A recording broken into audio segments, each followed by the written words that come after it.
মালদার মানিকচক ব্লক সিপিআইএমের বিভিন্ন শাখা সংগঠনের উদ্যোগে জনতার দরবার কর্মসূচি। বৃহস্পতিবার বিকেল নাগাদ এই কর্মসূচিতে অনুষ্ঠিত হয় মালদার মানিকচকের মানিকচক ব্লক সংলগ্ন এলাকায়। উপস্থিত ছিলেন সিটুর নেতা দেবজ্যোতি সিনহা, সিপিআইএম নেতা শ্যামল বসাক সহ বামফ্রন্ট নেতৃত্ব।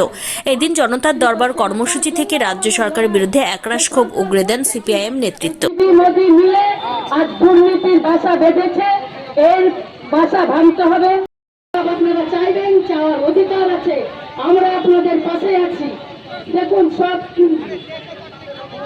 পরীক্ষা ট্রেনিং দিয়ে বসে আছে যে কেন আমাদেরকে পয়সা দিয়ে কাজ হচ্ছে। এর আগের সরকার ছিল বিনা পয়সায় আমাদের সব কাজ করে দিয়েছে। এবং মনে করেন যার যার এই আইসিডিএস, এসএসকে, এমএসকে প্রত্যেক যদি দালাল মুক্ত বিএলআর অফিস, দালাল মুক্ত আইসি অফিস যদি না হয়, লাল ঝান্ডা ঘেরাও করবে।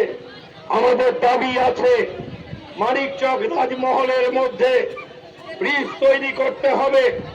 আমাদের দাবি আছে নূরপুরে ভালো সবজি হয়, ফুলকপি, বাঁধাকপি, আলু হয়, সরকারকে হিমঘর তৈরি করতে হবে।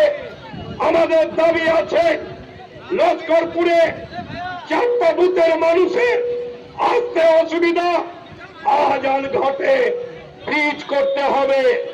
আগামী 6 মাস ভরসা রাখুন। গ্রামে গ্রামে লাল ঝান্ডা বাড়লে চোররা সরবে, ডাকাতরা সরবে। কোনো পয়সা দিয়ে গোটা দুনিয়াতে কি হচ্ছে জানি না, মানিকচকে বিনা পয়সায় আধিকারিকদের কাজ করতে হবে।